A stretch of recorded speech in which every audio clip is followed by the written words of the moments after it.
Ya fácil. Qué alegría saber que estás allí.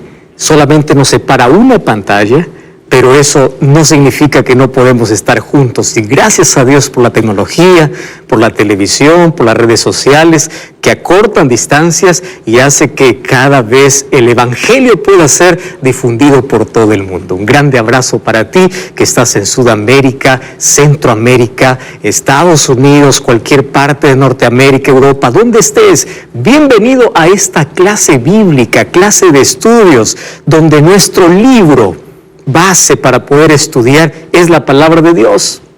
Y si tú estás allí con una Biblia en casa, por favor, tú tienes que ahora tomar esa Biblia y vamos a estudiar juntos, porque hoy una vez más vamos a abrir nuestros ojos para una temática especial que tiene que ver con el santuario.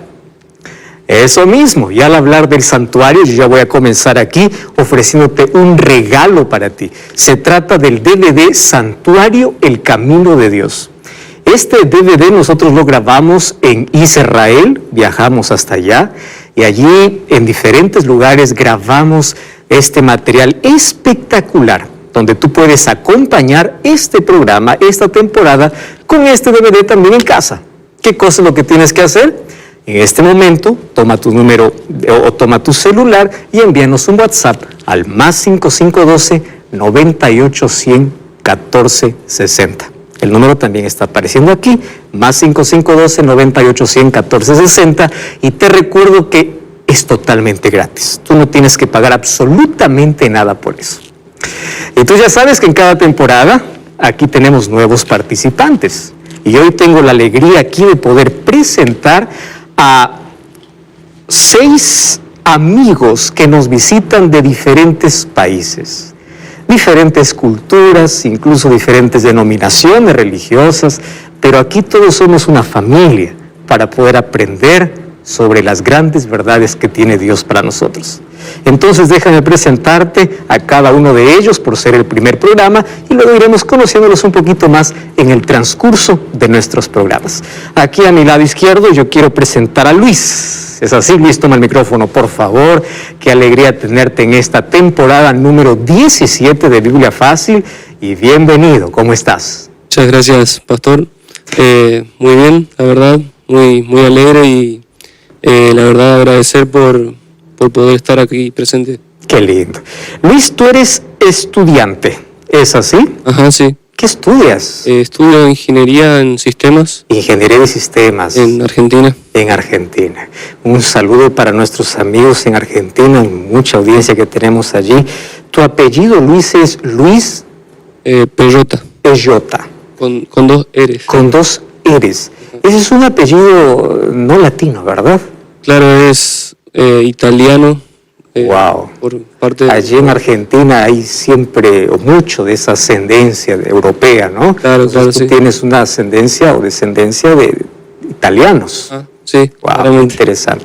Ingeniero de sistemas, entonces, ingeniería de sistemas de estudiando. Sí. Ingeniería de sistemas. Qué bueno. Gracias por acompañarnos, gracias por estar con nosotros y bienvenida a esta temporada, Luis. Gracias.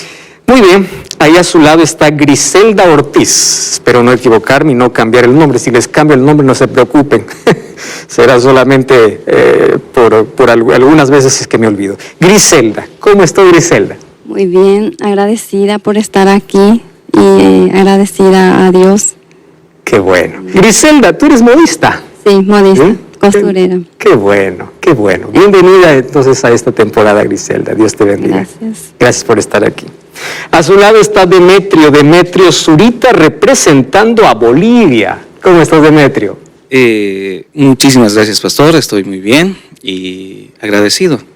Creo que Dios nos da la oportunidad de poder conocer un poco más de su palabra estando acá hoy en día. Qué bueno, Demetrio. Me alegra de verdad que puedas estar aquí. Tú eres un empresario, por lo que tengo entendido. Bueno, me dedico actualmente al tema de la gastronomía. A la gastronomía. Sí. Gastronomía.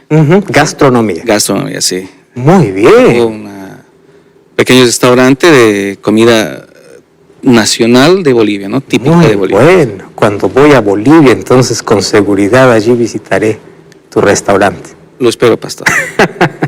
Gracias, Demetrio, por estar aquí con nosotros. A usted, Qué pastor. bueno, tenemos a alguien aquí que sabe mucho de gastronomía y está con nosotros. A su lado está Zulma Mamani. Zulma, ¿cómo estás? Bienvenida. Joel, muy bien, muchas gracias. Muy agradecida por la oportunidad y con mucha expectativa de poder adquirir más sobre la palabra de Dios. Qué bueno, Zulma. Zulma, tú eres mi compatriota. Perú. Yo soy peruano también. Tú eres peruana. ¿De qué parte de Perú? Vengo de Juliaca, Puno. Juliaca. Tú sabes que yo visité varias veces Juliaca y la verdad, el frío de allá es extraordinario, pero no hay nada comparado también a la calidez que tiene la gente. También. Muy Sí. atenta, muy amable, entonces compensa el frío que uno puede estar allá. Para nuestros amigos que no conocen dónde está Juliaca, puede estar más o menos 4.800 metros, Sí. ¿no? Sobre el nivel del mar. Exacto. Entonces Sí. es altura. Altura. Más vale la pena, tiene lindos lugares. Además, ahí está el lago más alto del mundo, que es el lago Titicaca, ¿verdad? Zulma, tú eres auxiliar contable. Sí, estudié ciencias contables. Qué bueno. Gracias por participar de este Muchas programa. gracias a usted, pastor. Bienvenida. Gracias. Muy bien, a su lado está José. Querido José, buen día, bienvenido. Qué bueno que estés aquí. Hola, buen día, muchas gracias, pastor. Es una bendición y un placer participar de este programa. Qué bueno. José, tú me vas a ayudar a pronunciar tu apellido, que yo no puedo pronunciarlo. Ayúdame, José. José Svedov, A ver, es solo con S, es Vedov. claro, Svedov. Ujú. Eso es la pronunciación en español, porque después en ruso se pronuncia Shvedov. Shvedov. Sí, Tú tienes tú eres descendiente de rusos. sí, Wow. Y naciste en Uruguay. en Uruguay, sí. Oh. ¿Y sabes algo de ruso? Un poquito acá. Prepárate para otro programa entonces para ver un saludo en ruso allí, ¿eh? Qué bueno. José, ¿qué estudias? ¿Tú eres estudiante? Estudio agronomía. Agronomía. Sí. Después nos vas a contar un poquito más todo lo que se dedica un agrónomo. Más gracias por estar aquí con Ok, nosotros. gracias. ¿Está bien? También aquí saludando a Cristian Cubilla. Cristian es de Paraguay también. ¿Cómo está, Cristian? Todo bien, pastor, todo bien. Me siento muy privilegiado por participar acá en el programa. Qué bueno. Tú eres comerciante, querido Cristian. Así mismo. Actualmente estoy trabajando, soy funcionario de autorepuesto, Ujú. repuesto para vehículos. Qué bueno. Gracias por participar con nosotros. Saludos a nuestros amigos allí en Paraguay. Tenemos Paraguay, Argentina, Uruguay, Perú, Bolivia. Qué lindo, de todos los países. Y muy bien, no sé de dónde estás viendo tú este programa, más ahora llegó el momento de abrir la palabra de Dios. Tú puedes escribir si estás en una transmisión de qué país estás viendo el programa y gracias por contarnos siempre esas lindas historias de cómo eres alcanzado por el poder de la palabra de Dios a través de los medios de comunicación. Vamos a abrir la Biblia y antes de hacerlo, como siempre, vamos a orar. Oramos. Querido Dios, estamos listos para ver tu palabra, que tu palabra pueda iluminar nuestra mente y que nuestro corazón pueda ser guiado por tu Santo Espíritu. Guíanos, instrúyenos, tu Santo Espíritu sea nuestro Maestro en el nombre de Jesús. Amén. Hoy, amigos, nuestro primer tema será Santuario Celestial. Si nosotros venimos aquí a hablar sobre el santuario, vamos a ver que ese es un tema bíblico, no es un tema popular, no es un tema predicado en todas las iglesias, mas es un tema tan relevante. ¿Por qué es un tema muy relevante? Porque el santuario trata de nuestra salvación. Me gusta pensar y me gusta explicar que salvación tiene que ver con rescate. Me encanta la ilustración de alguien que está ahogado o ahogándose en medio del mar y no sabe nadar. Pero para complicar el asunto, él se metió al agua sin saber nadar y alguien de maldad colocó allí algún peso para que nunca pueda salir, nunca pueda flotar, nunca pueda salvarse. Esa era nuestra condición cuando estuvimos hundidos en el mar del pecado. Y es probable que ustedes hayan experimentado, conozcan, cuando una persona se está ahogando en la desesperación, lo que hace es beber mucha agua.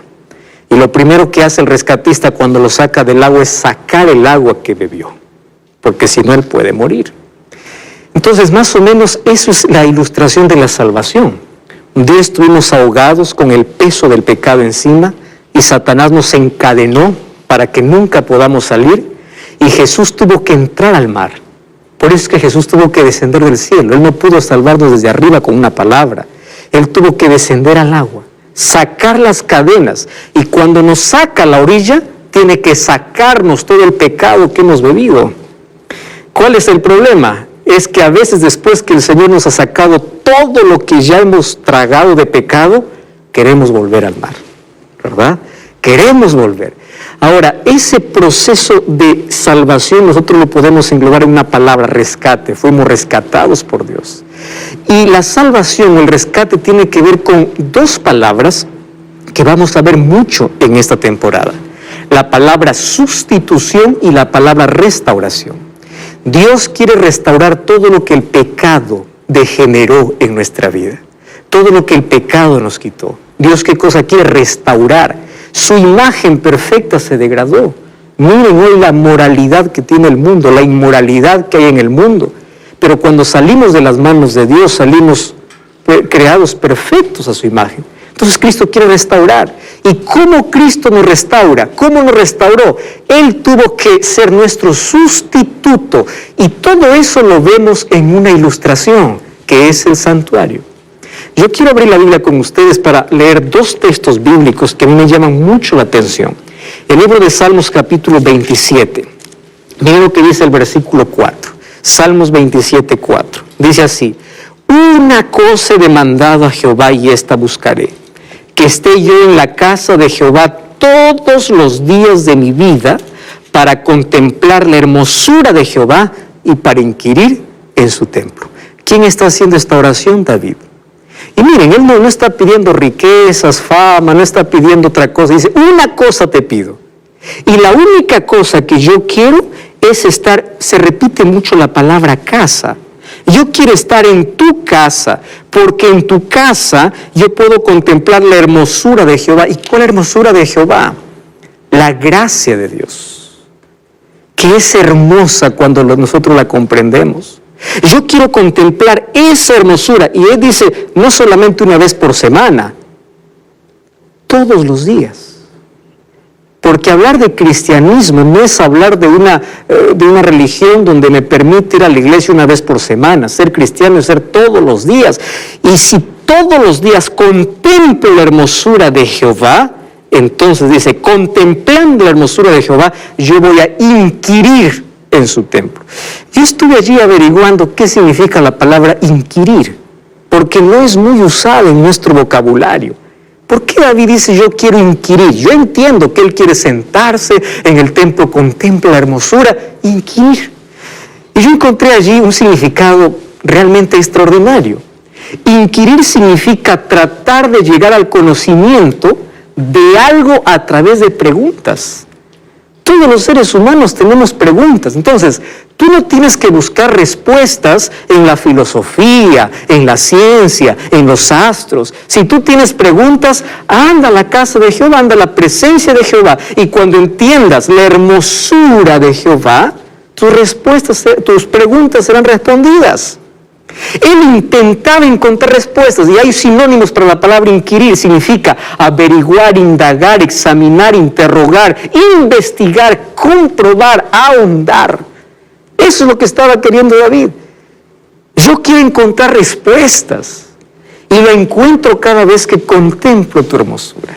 Vamos a capítulo 63, Salmos capítulo 63. Miren, dice el versículo 1, Dios mío eres tú, de madrugada te buscaré. ¡Wow! ¿Cuándo uno se levanta de madrugada? Cuando hay algo tan importante, ¿verdad? Cuando vas a hacer un vuelo, tienes que estar en el aeropuerto 2 horas antes, a veces el vuelo a las 3 de la mañana, tienes que estar de madrugada, 1 de la mañana en el aeropuerto. Cuando tienes que ir al trabajo, tienes que estar un poco antes, ¿verdad? Entonces, para las cosas importantes, uno busca siempre temprano. De madrugada te buscaré. Mi alma tiene sed de ti, mi carne te anhela, en tierra seca y árida donde no hay agua. Versículo 2, para ver tu gloria y tu poder, así como te he mirado. ¿Dónde dice? En el santuario. Otra vez David, volviendo al asunto. Salmo 27 dice, yo quiero estar en tu casa para contemplar la hermosura. Ahora dice, yo te voy a buscar de mañana, porque no solamente voy a ir al templo, sino que todos los días yo te voy a buscar. ¿Por qué? Porque mi alma tiene sed de ti y porque yo quiero ver dos cosas. ¿Qué ¿Qué cosa quiere ver David? Su gloria y su poder. ¿Cómo es que tú ves cuando tú entras donde dice, así como te he mirado en el santuario, yo quiero verte ahora en mi vida, en mi experiencia? Si ustedes se dan cuenta, en estos dos versículos hay algunas palabras: casa de Jehová, santuario y templo. Todas estas palabras son sinónimas. Cuando nosotros vamos a la Biblia encontramos que el santuario tiene por lo menos, o el santuario es visto como varias palabras. Cuando dice santuario, a veces está refiriendo al santuario celestial que está en el cielo. Cuando dice santuario, a veces se refiere al santuario terrenal que hizo Moisés.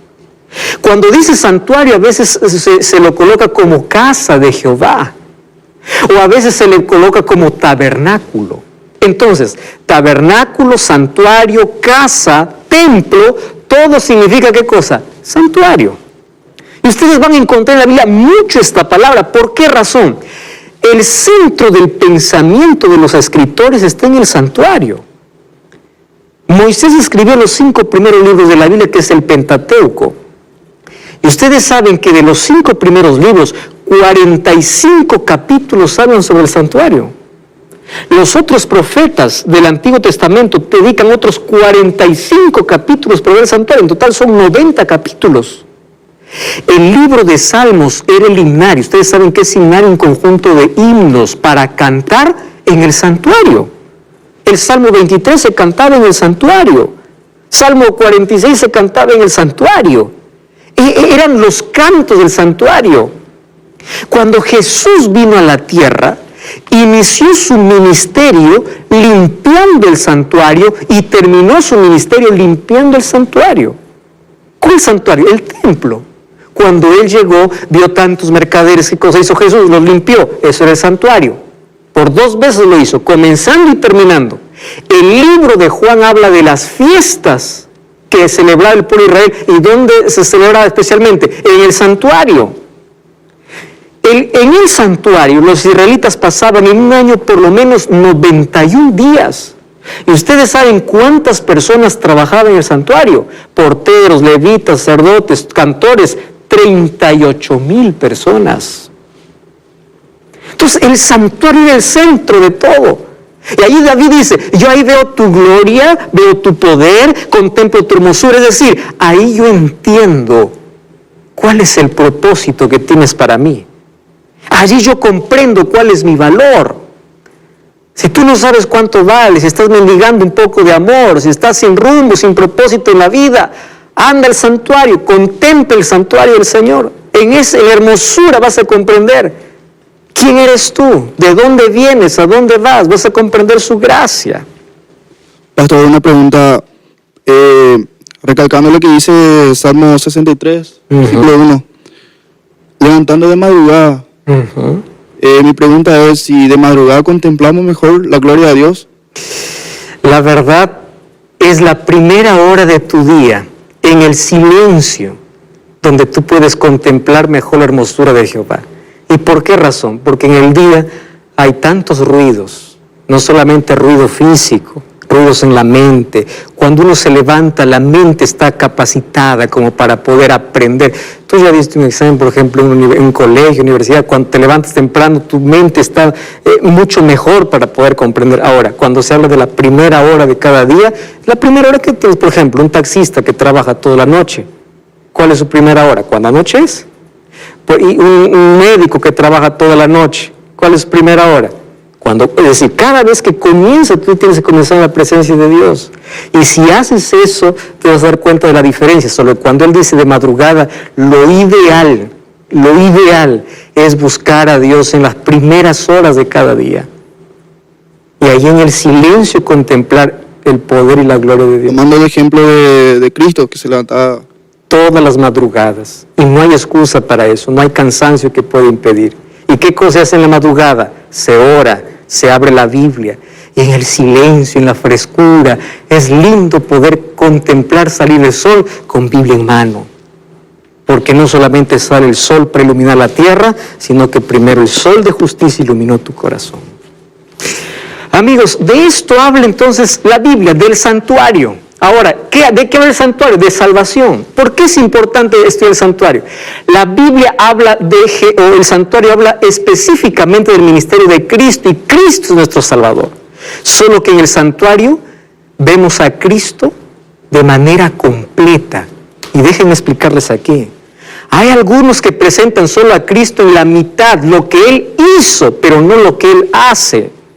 Y el santuario me muestra qué hizo y qué hace. ¿Por qué? Porque cuando Jesús murió, resucitó, ya se fue. Entonces todos predicamos, ¿verdad? Lo que Jesús hizo. ¿Y qué es lo que Jesús está haciendo ahora?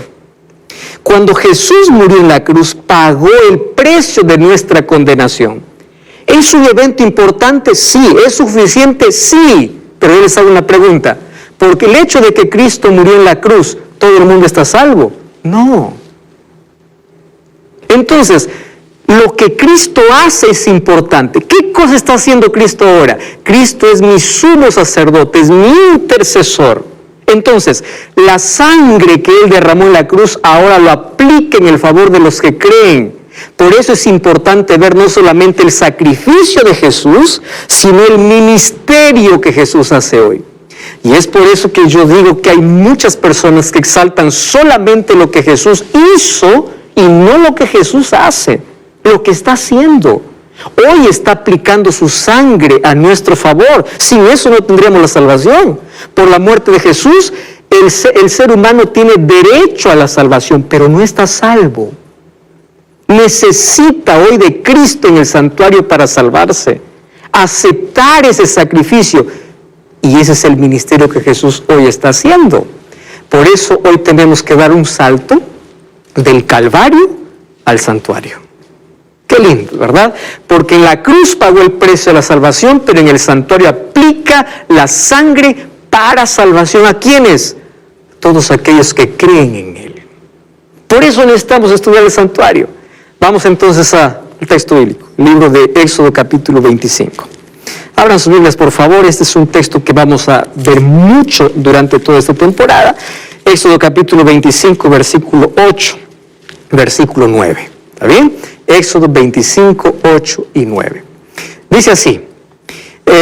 Luis, ¿puedes leer, por favor? Aquí está el texto también en la pantalla. ¿Puedes tomar el micrófono? Vamos allí. Y harán un santuario para mí, y habitaré en medio de ellos, conforme a todo lo que yo te muestre, el diseño del tabernáculo, y el diseño de todos sus utensilios, así lo haréis. ¿Quién está dando esta orden? Dios. ¿A quién? A Moisés. ¿Qué cosa le dice? Me vas a hacer un santuario. ¿Por qué Dios quiere que le haga un santuario? Y aquí está lo bonito de entender del santuario, la verdadera razón de la existencia del santuario. Porque yo quiero vivir con ustedes. ¿Acaso el ser humano no nació para vivir con Dios? Pero ¿qué cosa nos separó de Dios? El pecado. Y el ser humano a partir del pecado huyó de Dios. ¿Qué cosa es lo primero que hizo Adán y Eva cuando pecaron? Se escondieron, se alejaron de Dios. Y Adán y Eva tuvieron que salir del huerto del Edén, pero nunca del corazón de Dios. Y allí le dice a Moisés, yo quiero vivir, yo quiero acampar, yo quiero estar. Pero ojo, lo que tú vas a hacer no va a ser lo que tú te ingenias, no va a ser lo que tú quieres, va a ser lo que yo te muestre. Amigos, en asunto de salvación no es lo que yo quiero, es lo que Dios quiere. Dios quería vivir con su pueblo y quería enseñar qué es salvación para el pueblo.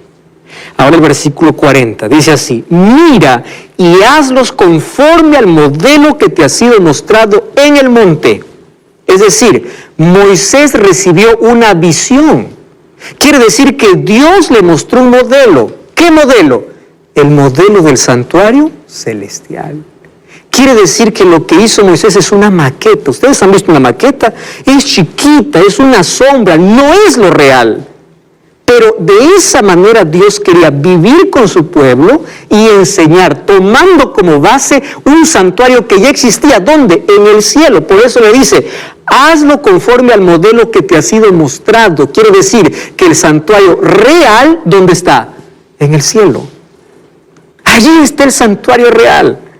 Y me encanta la idea de ese Dios que quiere vivir conmigo, que quiere vivir contigo, que quiere estar contigo. Sabes, existe un santuario celestial.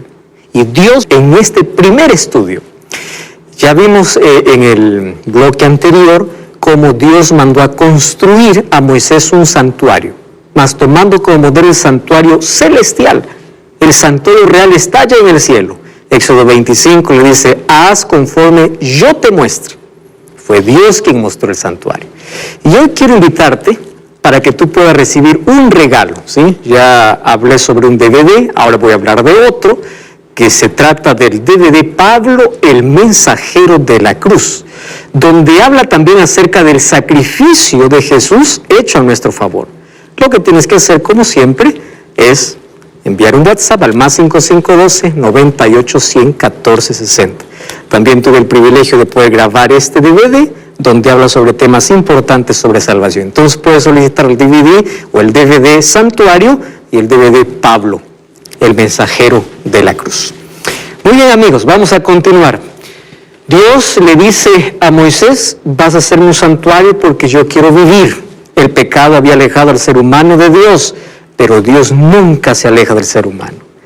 El ser humano no es quien busca a Dios, es Dios quien busca al ser humano.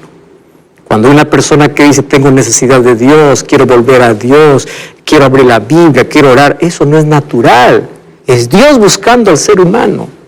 Ahora, fíjense lo que sucede. Vamos al último libro de la Biblia, Apocalipsis, capítulo 11, versículo 19. Allí dice el texto, el templo de Dios fue abierto. ¿Dónde dice que fue abierto? En el cielo. Y allí estaba el arca de su pacto. ¿Se veía dónde? En el templo. Cuando hablamos de templo, ¿no le dije que eso equivale a santuario? ¿Dónde se ve ese templo ahora? En el cielo. ¿Qué cosa había en el cielo? El arca. ¿Esa arca del pacto acaso no tenía que tener el santuario terrenal? ¿Y qué cosa había en el arca del pacto? La ley de Dios. Por eso es que la ley de Dios está también en el cielo, es la base del gobierno, el centro de gobierno de Dios. La ley de Dios refleja su carácter. El diablo está enfurecido contra el carácter de Dios, denigró el carácter de Dios, acusa a Dios de malo. Él quiere probar al ser humano que Dios es el culpable de todo. Él quiebra la ley de Dios porque quiere ir contra el carácter de Dios. Y allí dice que allá en el cielo, ojo, eso no es en la tierra, el templo de Dios. Juan está viendo que en el cielo está el arca del pacto. Cuando vamos a Apocalipsis capítulo 1, versículo 12, encontramos que Jesús está caminando entre 7 candeleros de oro. ¿Acaso esos 7 candeleros de oro no estaba también en el santuario? Eso vamos a ver de aquí a poco cuáles eran los muebles que había en el santuario. Era un candelabro con 7 brazos. Ahora ve Juan, ¿dónde lo ve a Jesús? Allí en el cielo.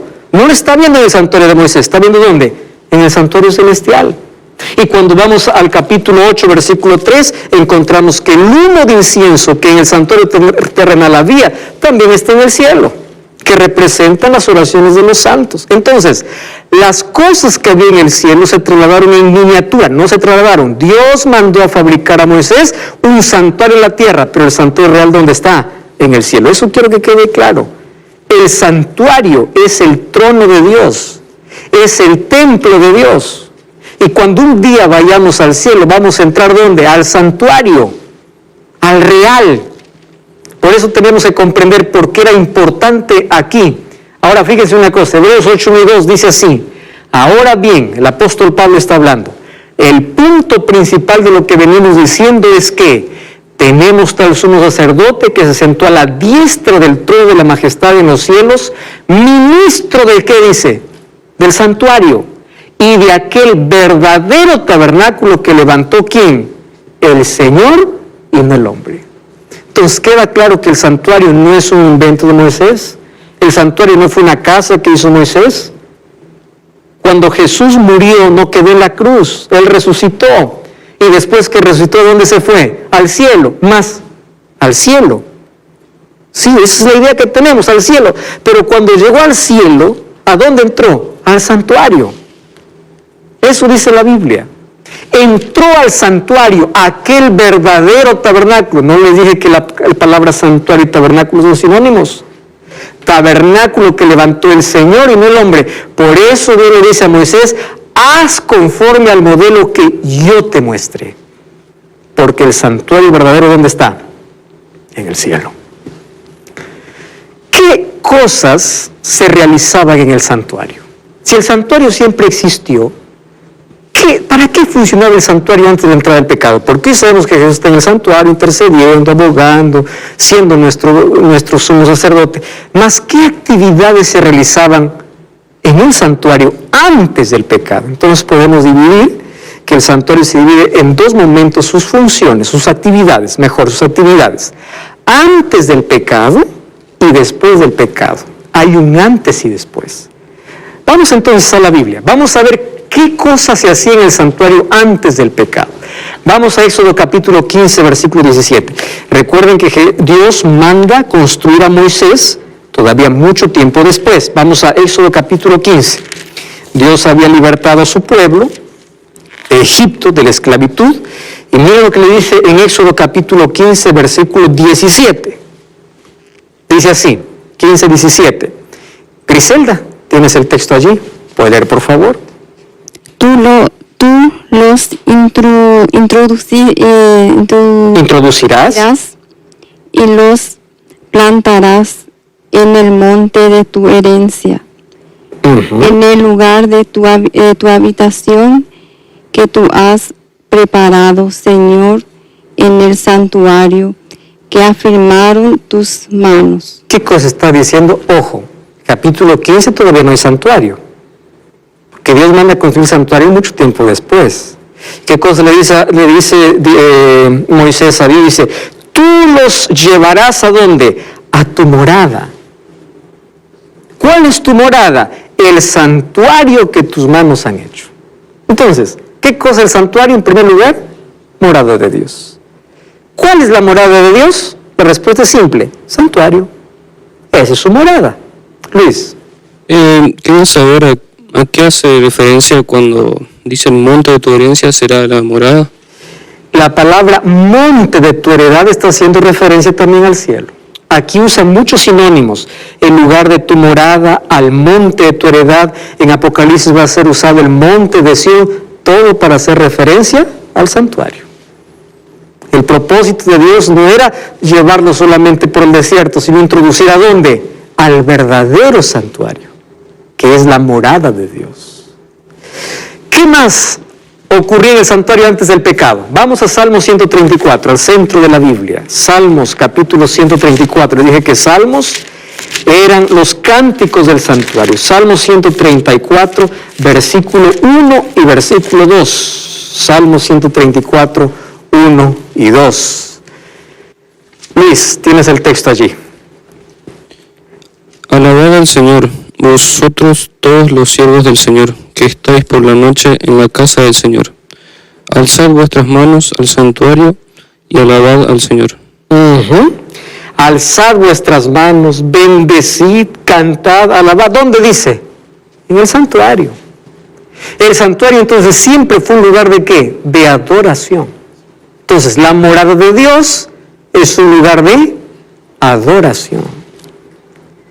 Esas eran las actividades del santuario antes de la entrada del pecado, hasta que entró el pecado. Entonces, antes del pecado, el santuario tenía una función litúrgica. ¿Qué cosa es litúrgica? Porque había adoración y estaba el trono de Dios. Eso es una liturgia. Ahora, después del pecado, antes hubieron profetas que vieron el trono de Dios. Por lo menos ahí tenemos a 4, o Moisés primero vio para hacer el santuario aquí en la tierra.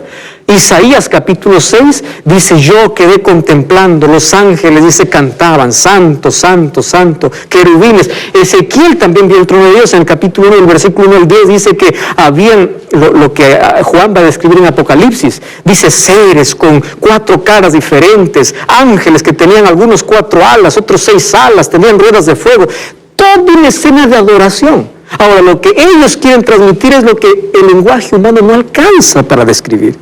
Por eso dice, como, parecido a. Otro profeta que vio el santuario fue Daniel, cuando vio que el anciano de días, que hace referencia a Cristo, se siente en el santuario para juzgar. Y Juan, ustedes saben que Apocalipsis se divide en 7 escenas. Y cada escena, ¿saben dónde comienza? En el santuario. Juan ve el santuario. En el capítulo 4, Dios le hace la invitación, dice, entra, le dice en el capítulo 4, para que puedas ver esa escena de adoración. Capítulo 4 y capítulo 5 es extraordinario para ver la adoración en el cielo. Ahora, ¿qué ocurrió después de la entrada del pecado? Bien, esto es lo que nosotros tenemos que comprender hoy. El santuario puro, santo, lugar de adoración, morada de Dios, un día se contaminó. ¿Cómo se contaminó? No hay explicación. Porque la entrada del pecado, el pecado no entró a la tierra, el pecado comenzó en el cielo. ¿Dónde comenzó exactamente? En el santuario. ¿Quién estaba en el santuario? Lucifer. Abran su Biblia, por favor. Ezequiel capítulo 28, versículo 15. Mírenme, Ezequiel capítulo 28. Acá hay una profecía que se hace para el rey de Tiro, sin embargo haciendo referencia a Satanás. Dice así el versículo 15. Vamos desde el versículo 13, mire, en el Edén, en el huerto de Dios estuviste, toda piedra preciosa será tu vestidura. Versículo 14, tú querubín grande protector. Presten atención. Querubín, grande y protector. Yo te puse en el santo monte de Dios. ¿Cuál es el santo monte de Dios? El santuario. ¿Y qué más dice? Allí estuviste, en medio de piedras de fuego te paseabas. Perfecto eras en todos tus caminos desde el día que fuiste creado hasta que se halló en ti maldad. A causa de la multitud de tus contrataciones fuiste lleno de iniquidad y pecaste, por lo que yo te eché del monte de Dios. ¿Cuál es el monte de Dios? Santuario. Y yo te eché del santuario y te arrojé. Recuerden que en Apocalipsis 12 dice que fue lanzado afuera el gran dragón, la serpiente antigua que es diablo y Satanás. Versículo 17, se enalteció tu corazón a causa de tu hermosura, te corrompiste y yo te arrojaré por tierra delante de los reyes te pondré para que miren en ti con la multitud de tus maldades y iniquidades. Profanaste, ¿qué cosa? El santuario. Entonces, ¿dónde comenzó el pecado? Justamente en el santuario. Satanás difamó el carácter de Dios, fue en contra de la ley de Dios. Y fíjense, allí dice que él, miren, una vez más voy al versículo 14. Tú, querubín grande, protector. ¿Qué significa protector? Cuando Dios manda a construir aquí el santuario, en el arca del pacto habían 2 querubines y abajo de la caja estaba la ley de Dios. Esos 2 querubines también se les llama protectores. Quiere decir que Satanás tenía un privilegio especial. El término hebreo es la palabra sokek, que significa protector de la ley. Presten atención. El diablo estaba en el santuario ocupando una función específica, protegiendo la ley de Dios.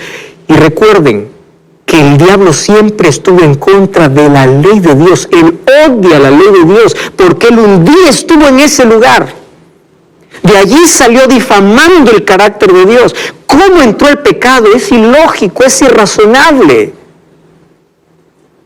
Él era el ángel protector, el querubín, el que estaba en el santuario. Entonces, si el pecado comenzó en el santuario tiene que ser resuelto.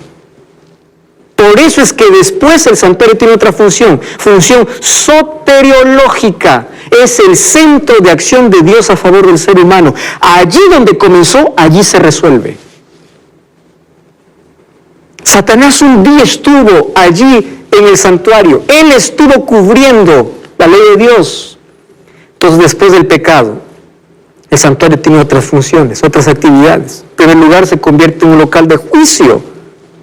Eso vamos a ver en el transcurso de esta lección. Salmos 76, 8 y 9 dice, tú juzgarás desde el santuario. Vean lo que dice la Biblia. Salmos capítulo 76, versículo 8 y versículo 9. Dice, desde los cielos hiciste oír juicio, la tierra tuvo temor y quedó suspensa cuando te levantaste para juzgar y para salvar. ¿Dónde? Desde el cielo. ¿Y dónde está Dios? En su santuario, porque ahí está su trono. Luego se convirtió en un lugar de auxilio, eso me encanta, porque nosotros hoy podemos acercarnos a ese santuario. ¿Quién está en ese santuario? Cristo. Porque allí, en ese santuario también, un día se armó un plan de redención para el ser humano perdido, en la eternidad, no sabemos cuándo, donde la divinidad estaba junta, el Padre, el Hijo y el Espíritu Santo, diciendo, vamos a crear al ser humano libre, así como lo creamos al diablo libre, pero él eligió mal. El ser humano, por ser creado libre, también puede elegir mal. Pero si ellos fracasan, Jesús dijo, yo voy a ir a rescatarlos. ¿Y cómo? Yo voy a dar mi vida. Eso se llama sustitución. Ellos merecen morir, pero yo muero por ellos, para que ellos tengan el derecho a la vida eterna. ¿Dónde se armó ese plan? En el santuario. ¿Cómo es que Satanás, antes de ser Satanás, siendo un ser creado perfecto, un día contamina el santuario? No lo entendemos. Pero hay una cosa que sí entendemos. Todos los seres que Dios creó fueron seres libres, así como tú y yo somos libres. Y el ser humano en su libertad puede hacer lo que quiere. ¿Por qué se reveló un ángel en el cielo? Porque Dios no creó robots, Dios no creó seres programados, Dios creó seres inteligentes para que usen su inteligencia usando bien su libertad. Entonces el mejor uso de tu inteligencia es que tienes que usar bien tu libertad. Tienes que usar bien tu libertad. Él eligió revelarse. Ustedes saben que este cuadro es muy conocido de Leonardo da Vinci. Este cuadro es la Cena del Señor, está en venta en diferentes lugares, réplicas, ¿no? Pero el verdadero cuadro que allí pintó Leonardo dice que demoró mucho para encontrar a una persona con el rostro de Jesús. Un día entró a una capilla, vio a un joven cantando en una coral con un rostro lindo. Y dice, este me va a servir para el rostro de Jesús. El nombre de ese joven era Pietro Bandinelli. Cuando terminó los otros rostros, dice, ahora quiero encontrar el rostro de Judas. Y no lo encontraba. ¿Ustedes saben cuántos años demoró? 20 años. Un día estaba caminando por las calles y en una esquina había un drogadicto, acabado, sucio, con un rostro, ojos llenos de ambición, egoísmo, y dice, este va a servir para el rostro de Judas. Lo llevó para su lugar, donde iba a pintar, y allí sentado le está pintando el rostro, y Pietro le mira a Leonardo y le dice, ¿usted se acuerda de mí? No me acuerdo, le dice, yo nunca vi a un hombre como tú, mas yo te estoy pagando para pintar tu rostro, tú ya sabes, por el rostro de un traidor. Y le dice, yo soy Pietro Bandinelli. Hace 20 años yo estaba sentado en el mismo lugar y usted estaba pintando mi rostro como el de Jesús. Después de 20 años, yo soy el mismo rostro de Jesús, pero ahora usted me está pintando como Judas. ¿Qué cosa es lo que cambió? Elecciones. Nuestras decisiones determinan cómo usamos nuestra libertad. Amigos, solo que en nuestra libertad del ser humano, en la libertad del ser humano pudo haber caído, pero para eso apareció Cristo. Y ahí en el santuario donde el pecado entró,